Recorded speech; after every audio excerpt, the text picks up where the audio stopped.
Setiap minggu cowok ganteng ini selalu potong rambut di orang yang sama, tapi tiba-tiba salonnya penuh dan ini yang malah terjadi sama dia, guys. Guys, jangan lupa hari ini ada gerhana matahari total terakhir di tahun ini pada 4 Desember 2021. Jadi, gerhana matahari total terjadi saat bulan bergerak di antara matahari dan bumi. Durasi totalitas berkisar antara 90-116 detik. Namun sayangnya Indonesia tidak bisa menyaksikan fenomena alam ini. Fenomena gerhana matahari total ini terjadi secara eksklusif di Antartika. Dikarenakan wilayah Antartika itu pas banget terkena umbra bulan. Cara melihat fenomena langka 90 tahun sekali yang terjadi hari ini 4 Desember 2021. Hari ini akan terjadi Venus, Jupiter, dan Saturnus terlihat sejajar di langit. Kalian bisa saksikan tanpa alat bantu optik apapun dan 25 menit setelah matahari terbenam. Di mana hal itu terjadi 2,5 jam dari arah barat daya. Venus akan terbenam terlebih dahulu sebelum disusul Saturnus 1 jam kemudian, dan Jupiter terbenam paling terakhir pukul 23.00 waktu setempat. Asalkan cuaca cerah, fenomena ini akan bisa kalian lihat karena terjadinya 90 tahun sekali loh. Guys, siap-siap 4 jam lagi kamu yang ada di Indonesia bisa melihat gerhana matahari total terakhir di tahun ini. Yap, jadi gerhana matahari total akan terjadi hari ini 4 Desember 2021. Namun sayangnya Indonesia tidak bisa menyaksikannya. Tapi jangan panik dulu. Bagi kamu yang ada di Indonesia, kamu bisa melihatnya di siaran live streaming. Langsung aja kalian cek di akun YouTube-nya NASA. Pada jam 1.30 waktu Indonesia Barat akan ada live streaming, di mana kalian bisa benar-benar melihat gerhana matahari total jam 1.30 siang. Jadi bagi kalian warga Indonesia jangan sampai ketinggalan ya. Bocil ini kaget banget ketemu ayahnya di neraka, ternyata karena ini guys. Jadi kisahnya pada suatu hari bocil ini merasa ada gempa bumi di rumahnya. Karena dia takut banget, dia mau ngadu ke ayahnya. Tapi tiba-tiba dia ngelihat ayahnya itu lagi ngobrol sama iblis. Dan iblis tersebut bilang, kamu akan ikut aku ke neraka 5 tahun lagi. Di situ ayahnya mohon-mohon supaya dia itu nggak dibawa ke neraka. Tapi ternyata semuanya udah terlambat. 5 tahun kemudian bocil ini ngeliat kalau misalkan ayahnya menghilang begitu aja. Bahkan yang terlihat terakhir ayahnya itu ada di mobil, tapi di mobil hanya sisa baju ayahnya aja. Semenjak saat itu anak itu tuh bener-bener berdoa terus-menerus dan bilang ke Tuhan kalau misalkan dia mau sehari aja bisa ngeliat ayahnya supaya dia tahu keadaan ayahnya. Tiba-tiba datanglah iblis itu lagi di belakang dia dan bilang, kamu ikut aku kalau kamu mau lihat ayah kamu di mana. Dan pas dia ikut, dia kaget banget karena dia itu dibawa ke neraka. Dia ngelihat ayahnya itu benar-benar gak bisa ngapa-ngapain, tapi tubuhnya benar-benar udah luka-luka semua. Dimana ternyata ayahnya itu telah menghabisi 1 nyawa orang sehingga dia harus di neraka. Pas anak ini mau menggapai ayahnya, dia baru sadar kalau itu semua hanyalah mimpi. Tapi dia yakin kalau misalkan ayahnya itu beneran ada di neraka. Dan semenjak saat itu dia gak pernah doain ayahnya lagi.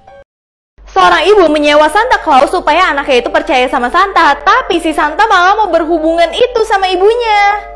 Jadi karena hari ini itu adalah malam Natal, jadi si ibu itu lagi melihat kalau misalkan ada jasa penyewa Santa Claus. Akhirnya si ibu tuh mau menyewa nih, tapi suaminya mau pergi dulu karena suaminya harus kerja. Akhirnya si ibu itu sendiri di rumah. Dan dia mulai mendengar ada sesuatu di atap rumah dia, ternyata ada si Santa.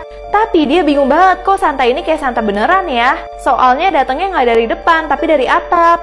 Sampai akhirnya si ibu itu mulai menceritakan tentang anaknya dia nih. Tapi si Santa nggak mau denger tentang anaknya sama sekali. Si Santa malah mau berhubungan dan menggoda ibunya. Bahkan di situ ngebuat ibunya benar-benar nggak nyaman banget dan meminta si Santa itu untuk pergi aja. Sampai akhirnya ibunya nekat menghabisi nyawa dari Santanya sampai Santanya itu meninggal. Dan ternyata Santanya itu adalah suaminya sendiri. Dan Santa yang harusnya disewa baru datang lewat pintu ini guys. Setiap minggu cowok ganteng ini selalu potong rambut di orang yang sama, tapi tiba-tiba salonnya penuh dan ini yang malah terjadi sama dia guys. Jadi kisahnya di sini ada seorang cowok yang setiap minggu itu selalu banget potong rambut, biasa paling lama tuh 2 minggu sekali. Karena dia merasa kalau potong rambut di abang ini dia itu selalu cakep banget. Bahkan hubungan mereka tuh udah sedekat itu, sampai tiba-tiba salon ini tuh jadi rame banget. Setiap dia datang, tiba-tiba tukang salonnya nggak bisa ngerjain rambutnya dia. Awalnya sih dia masih biasa aja guys, tapi lama-lama setiap dia datang masih full juga. Itu ngebuat dia benar-benar kecewa banget dan mengingat semua kenangan dia sama tukang salonnya dulu. Sampai akhirnya karena dia udah stres banget, rambutnya itu udah gondrong, dia memilih untuk memotong rambutnya sendiri. Tiba-tiba tukang salonnya datang untuk menghentikan dia guys. Bahkan sampai jadi drama kayak di sinetron kayak gini. Karena tukang salonnya kasihan sama dia, akhirnya tukang salonnya potongin deh rambutnya dia. Tapi si cowok ini masih ngambek sebenarnya. Dan akhirnya cowok ini udah ganteng lagi, jadi dia udah gak ngambek deh. Setiap seorang cucu gak ngeliatin neneknya, neneknya akan kesedot sampai nyasar gak tahu di mana. Jadi kisahnya keluarga ini lagi merayakan tahun baru Cina. Nah biasanya neneknya langsung pingin banget ngobrol sama cucunya. Tapi cucunya tuh suka males dan malah main HP aja kalau ketemu neneknya. Nah pas cucunya lagi ngeliat HP, tiba-tiba neneknya itu tersedot jauh banget sampai ke sawah-sawah dan ketemu sama nelayan. Ternyata itu tandanya setiap cucu yang megang HP, nenek ini akan merasa terasingkan banget. Namun ketika cucunya turunin HP karena lihat ayam goreng, neneknya langsung kembali ke rumah dan bahkan langsung berkumpul bersama keluarganya lagi. Ternyata cuma ayam goreng yang bisa menyatukan mereka. Dan ketika cucunya mau megang HP lagi, neneknya nggak bolehin sama sekali. Seorang cewek akan selalu cari cowok gendut untuk nantinya dimakan sama dia, sampai akhirnya ini yang terjadi. Jadi kisahnya di sini ada seorang cowok yang lagi nyari cewek karena nggak ada cewek yang mau sama dia. Sampai akhirnya dia ketemu cewek yang cantik banget dan mau loh berkencan sama dia. Di sini dia benar-benar seneng banget karena ceweknya super cantik dan pas ketemu ceweknya anehnya tuh nggak makan daging sama sekali. Ceweknya cuma makan salad doang dan katanya dia itu memang nggak suka makan daging. Nah pas ceweknya ngajak cowoknya untuk ke rumah dia, cowoknya menolak karena mereka itu belum menikah. Nah si cewek itu sempat penasaran kok ada ya cowok yang gak mau datang ke rumahnya. Sampai akhirnya ketika cowok ini cerita ke teman-temannya bilang kalau misalkan dia mau dong kenalan sama cewek ini.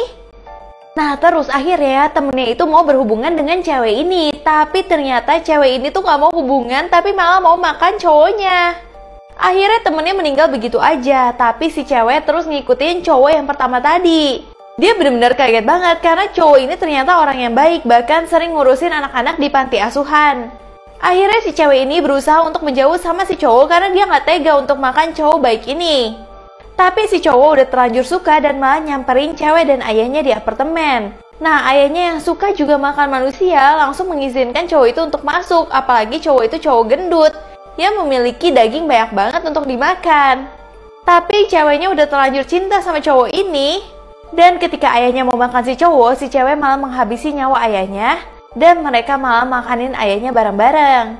Si cowok langsung menerima apa aja yang ceweknya lakukan karena dia udah terlanjur cinta. Dan bahkan dia mau makan apapun yang ceweknya makan guys.